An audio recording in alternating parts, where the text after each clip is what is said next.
Merci d'avoir répondu présent, hein, malgré le mauvais temps qu'il y a et malgré les difficultés de circulation qui n'ont pas beaucoup aidé pour accéder au lieu. Mais en tout cas, on est très heureux de voir qu'il y a autant de monde qui soit présent à ce débat-là. Débat qui va porter sur la situation des droits de l'homme au Maroc. Pour le déroulement du débat, je vais vous faire... Alors, vous n'allez pas y échapper, hein, je suis désolé, je vais vous faire une petite présentation de la NDH, mais je vais être extrêmement court parce qu'il y a assez de documents sur le stand, donc vous allez avoir les infos qui suivent. Puis après, je vais vous... on a aujourd'hui avec nous des intervenants de qualité, des praticiens des droits de l'homme surtout, qui vont nous faire de vrais retours terrain sur la situation des droits de l'homme du Maroc. Donc la NDH, hein, Maroc, pour faire très vite, depuis sa création le 24 juin 1979, est une des associations majeures au Maroc pour justement la défense, la préservation de la dignité humaine et pour l'éducation et pour l'apprentissage des droits de l'homme dans leur universalité et leur globalité. C'est une association qui agit aussi bien d'un point de vue théorique, hein, avec les rapports qu'elle fait, les formations, mais aussi bien pratique, hein, en accompagnant des personnes qui ont des problèmes, en mobilisant des avocats avec des actions terrain. Mais je reviendrai, comme je dis, un peu plus tard, on aura le stand et on aura toute la discussion pour aller dans le détail. Je vais faire un peu à la Laurent Ruquier, hein. Ils n'ont pas pu être avec nous aujourd'hui malheureusement. Il y a premièrement Annie Delay qui avait des petits soucis de santé. On espère qu'elle se porte mieux ou potentiellement elle pourrait nous rejoindre pour la suite. Il y a aussi Ahmed Fauzi qui a eu un problème de dernière minute et qui l'a empêché de se joindre. Nous avons avec nous sinon Michel de Caster, qui est secrétaire général de l'Association française d'amitié et de solidarité avec les peuples d'Afrique. Nous avons aussi avec nous Ayad Ahram, président de l'Association de défense des droits de l'homme au Maroc. Et nous avons avec nous Abdelkhal Benskri, qui est membre du bureau de l'Association marocaine des droits de l'homme au Maroc. Comment va avoir lieu le débat? On a essayé de faire un débat avec, quelque part, vous donner des regards croisés sur la situation du Maroc. Hein. C'est-à-dire qu'on va avoir des témoignages, des retours terrain sur différents sujets pour que vous ayez, on va dire, quelques parties du puzzle. Ce que va faire Michel de Caster, c'est qu'elle va vous faire des retours, des témoignages, hein, de procès qu'elle a pu suivre, ou d'actions, ou de problèmes qu'elle a pu déceler dans la justice marocaine. Mais elle va aussi vous parler de la relation qu'il y a entre le gouvernement français au fil de l'eau avec le gouvernement marocain. C'est important de mettre la lumière sur ce genre de relation-là. Ayad Ahram va nous parler de la superbe campagne qu'ils ont menée pour le parrainage des prisonniers politiques au Maroc. C'est une vraie réalité au Maroc et beaucoup de gens ne sont pas au courant de ça. Donc Ayad Ahram va revenir sur ce sujet-là. Pour finir, et quelque part en guise de synthèse, on aura Abdelkhal qui va nous donner des chiffres clés, des indicateurs sur la situation de droits de l'homme au Maroc. Je fais un tout dernier aparté avant de leur donner la parole.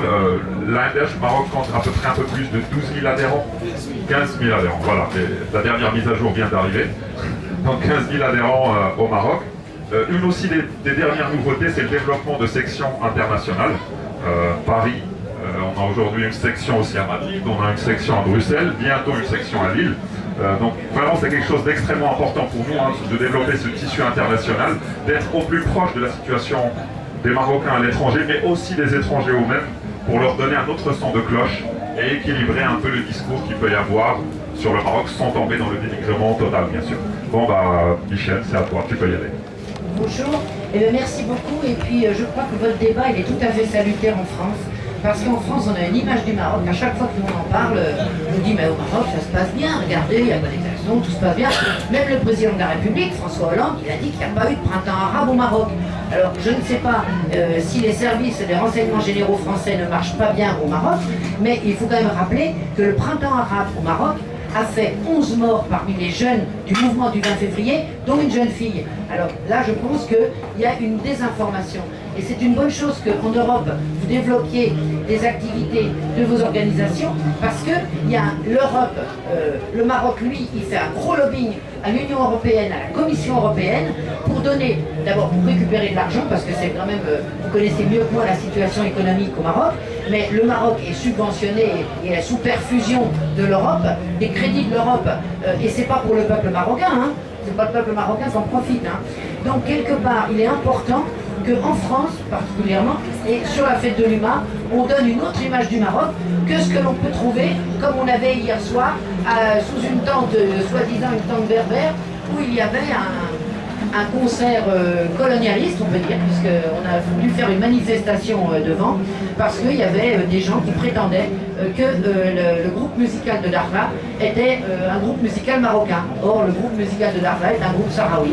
Et le Maroc, non seulement opprime son peuple, réprime son peuple, les prisons marocaines sont pleines de prisonniers politiques marocains, mais également de prisonniers politiques sahraouis du pays que le Maroc colonise depuis 1975.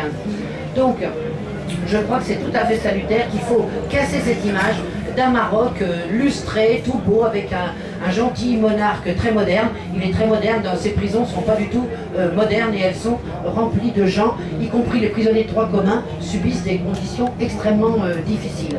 Donc en France, il y a des liens absolument incestueux entre les autorités françaises et marocaines et ça remonte de loin. Ça remonte de loin, ça remonte du temps où la France était chez elle au Maroc et elle se prend un peu chez elle aussi partout avec ses multinationales, des intérêts économiques et c'est parce que les atteintes aux droits de l'homme perpétrées par le régime marocain sont des atteintes du fait de l'essence même de ce régime, un régime antidémocratique puisque maintenant il y a aussi des gens au Maroc qui mettent en cause la nature du régime, un régime de monarchie et un régime qui opprime un peuple et un peuple qui a besoin d'émancipation. Moi j'ai vu le fonctionnement de la justice marocaine, j'ai vu comment fonctionne la justice, j'ai vu comment on remplit des salles de tribunaux avec des policiers et avec des pauvres gens qu'on amène là.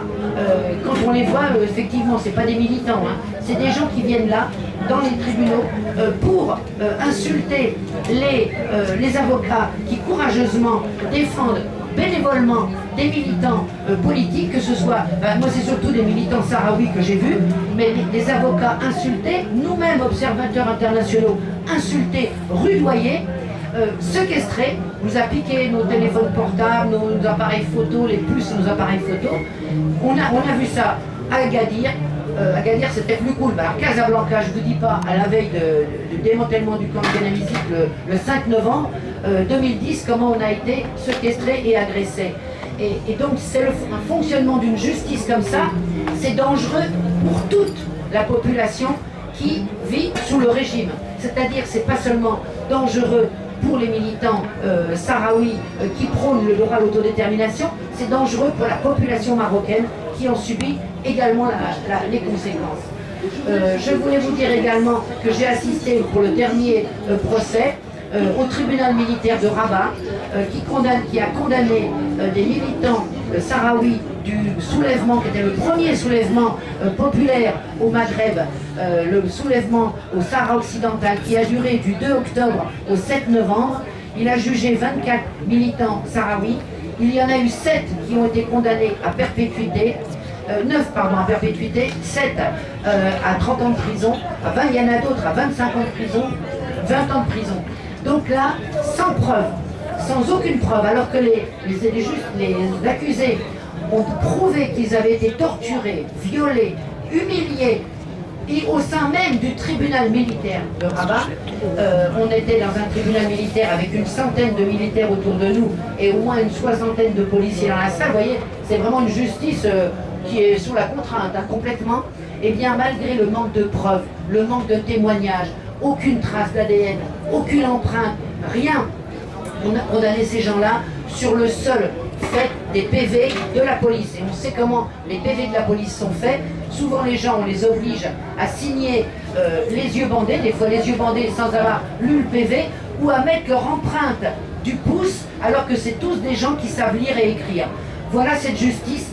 Et moi je rends hommage à la population marocaine qui pour la première fois cet été s'est soulevée en masse pour briser une ligne rouge. Il y a 3 lignes rouges au Maroc. La ligne rouge, c'est celle du roi.